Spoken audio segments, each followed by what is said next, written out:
Very good morning to dear students of class 10th, and I welcome you all to this next class of economics chapter 1 development.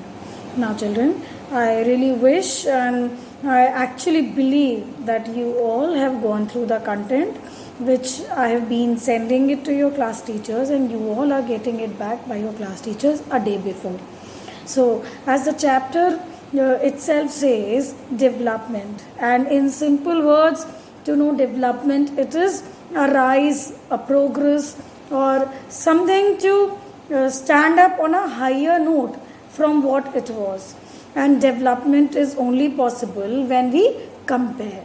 So before moving further in the chapter, let us quickly recapitalize the points which we did in the last class. In the last class, we discussed that the idea of development or progress has always been with us. It is not just that in today's time, but yes, since humanity is into existence, the idea of development has always been with us. Then children, we discussed that we all have different desires to what we would like to do or what we would like our lives to be. So our ideas, our desires in different perspective may be termed as development. Then we discuss children different categories of people where their idea for development is different. For example, a category of landless labor. Landless labor would be always thinking and desiring of more days of work and better wages. Then we discussed a prosperous farmer. See, again there is a comparison of desires and the idea of development. A landless labor who is not having his own land but is working on others' land is desiring for more days of work and better wages. While on the other hand, children, we have a prosperous farmer who still is prosperous but again has the deep desire to develop. So next category, we saw that the girl from an urban family. Then we discussed that different people all over the world have different set of economic goals or developmental goals. For me, development is different. For you, development is different, children. Then again, the main important thing which defines development was that a developmental goal which may be development for me may not be development for other. In general words, if we generalize it, that development for one may be destructive or may not be development for others. Then children, we will again study the income and other goals. For example, we discussed in the last class, not just income. People also desire for other developmental goals like freedom, prosperity, love, acknowledgement, respect, brotherhood. Like we discussed in the last class, where we discussed one example of a person getting job far across from his hometown. So he will not just look about the income, but he will also look into the job for his dignity of post, his acceptance everywhere, cultural diffusions. So these things are also kept into one's mind while a person takes up a job.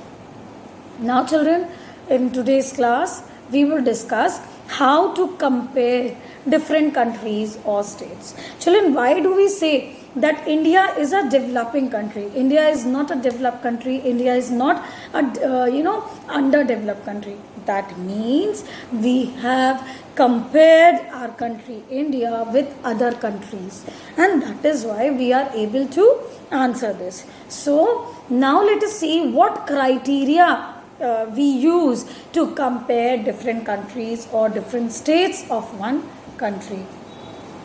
Children, the criteria to compare basically depends on the purpose of comparison. For example, if I compare two children of the same class, then the idea of comparison would be different from different types of views of comparison. For example, being a social science teacher, I may compare two students on terms of marks.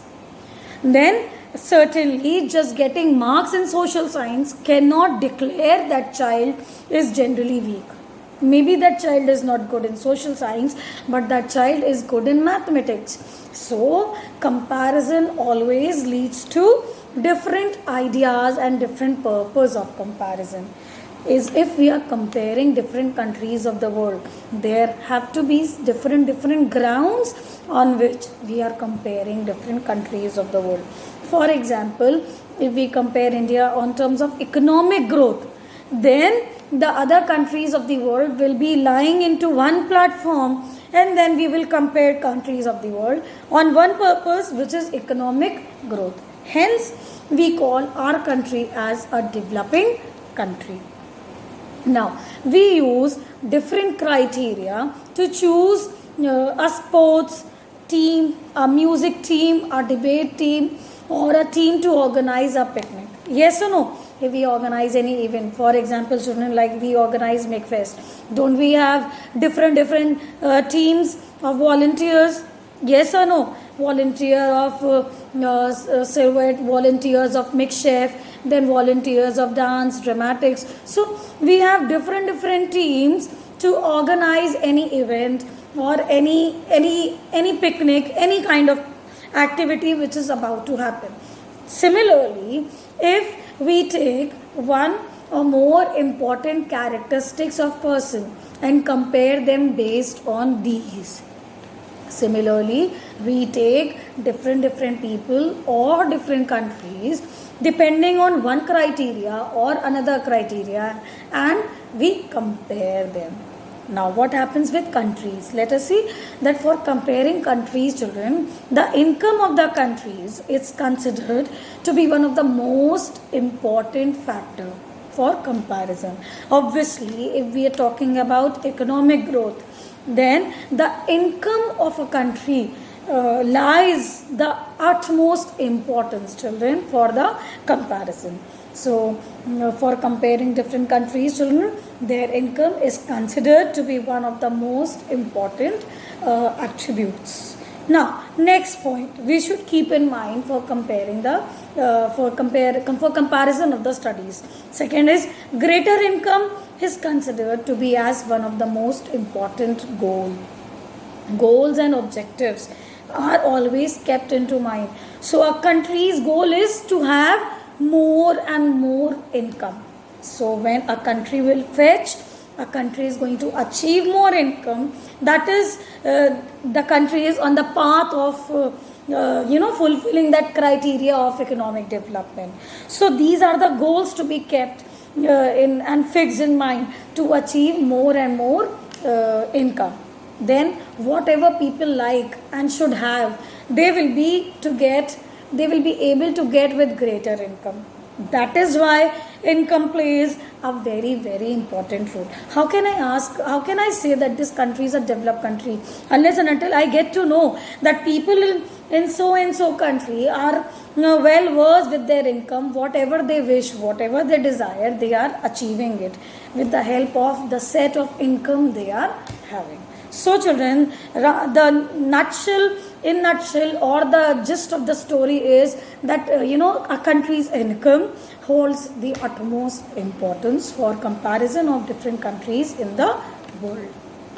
Now, comparison of different countries or states. How it takes place, children? Comparison of countries are particularly based on number one, which we have discussed, their income. That is the basic point of comparison, the basic attribute of comparison. Next, countries with higher income are more developed, whereas countries with lesser income are less developed. That is a very, very synchronized step later to it. First, if we are keeping the first important goal in mind, that is the income. So the countries which are having more income will be developed, while the countries having less income will be less developed.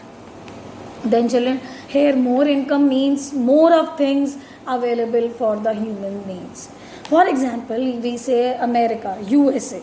USA is considered to be a developed nation, while our country is known to be a developing country. What is the basic difference? Hence the income, children.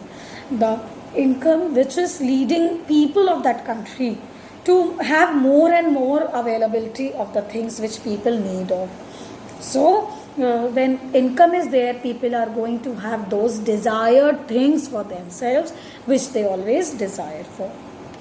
Obviously, you desire to have an iPhone, but your salary is not applicable, but your salary is not fit to purchase one iPhone.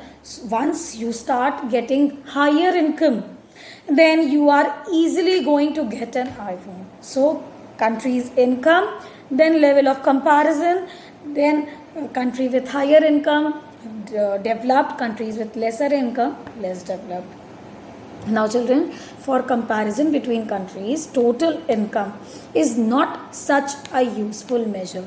If we compare the whole country as a whole between, for example, two countries of the world, then just the income is not such a useful measure, though it is one of the important attributes, but income is not just that useful measure. Since countries have different population, comparing total income will not tell us what an average person is likely to earn.